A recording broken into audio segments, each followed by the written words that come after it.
Hi guys, it's Jacob from Stringbuzz here, stringbuzzworld.org being a music journalism site, links it in the description down below. And we have a brand new song review for you today, and it's the latest track by London Grammar, and that's Oh Woman, Oh Man. So I'm going to refer to the original article as I usually do for these videos, so I hope you enjoy. Now, London Grammar are a trio that have always had my intrigue, and they often deliver on so many different musical levels, some avant-garde musical levels. That is the prattiest thing I've ever said. Although their last few singles haven't quite hit those heights for me, especially when they jumped onto the scene. I thought they were cracking, and I think their last few follow-up sort of outings have been a bit weak, a bit iffy. I must admit, I'm always incredibly excited to hear the next London Grammar track, so shall we see what I thought of this brand new track? Well, this is the exact track I was hoping to hear going into this listen, and the one I've been waiting for a little while now from the group. It's excellent, it really is, and really well placed too, since it's coming out at a time where the experimental electronic genre is a little bit quiet for once. It just makes it stick out more than it normally would, and I think that helps a lot. Not only do we get a great vocal performance on this track, not only do we get varied and entrancing instrumentation, especially towards the end of this track, but we also get an atmosphere of spirituality and enlightenment as well. It does create very visceral and organic imagery, and I think that's what London Grammar do best, and that's not necessarily lyrically. This is just from the whole feel and atmosphere the track creates. Production wise, the track has been left somewhat organic and natural, and I think this bare bones approach really suits the natural themes expressed throughout the entirety of this track. The guitars all possess fantastic tones in my opinion, with a slight bit of twang and return left upon them just to give them a little more edge in the timbre department, really make them stick out in the mix, despite them often being sort of just backing decorative instrumentation.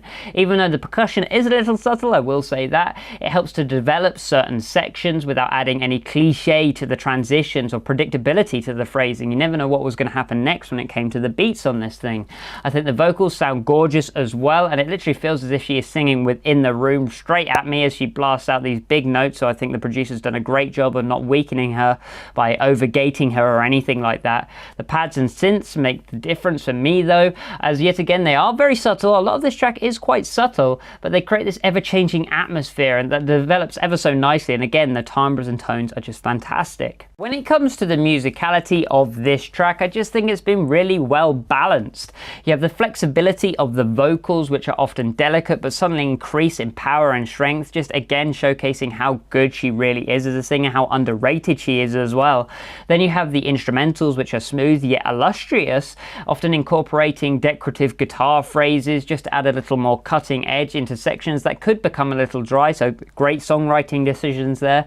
Then you have the change of rhythm and signature in the percussion from verse to chorus, and again that just makes each section just more identifiable and diverse, just adds more flavors into the mix. Melodically, the track is both catchy whilst also being quite exploratory and somewhat progressive. We don't just have these 4-bar melodies, not even 8-bar melodies. Sometimes they're up to 16 bars of vocal melody, which I think is very impressive. There honestly isn't anything I would further add to this track either, as I also think it ended at the prime time for its departure.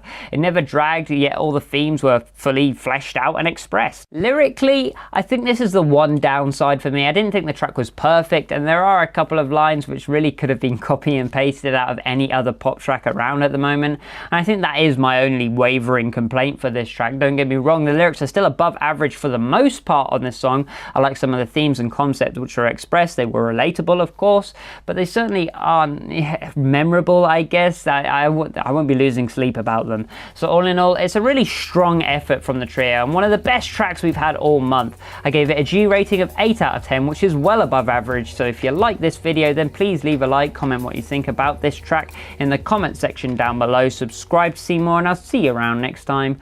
Bye bye.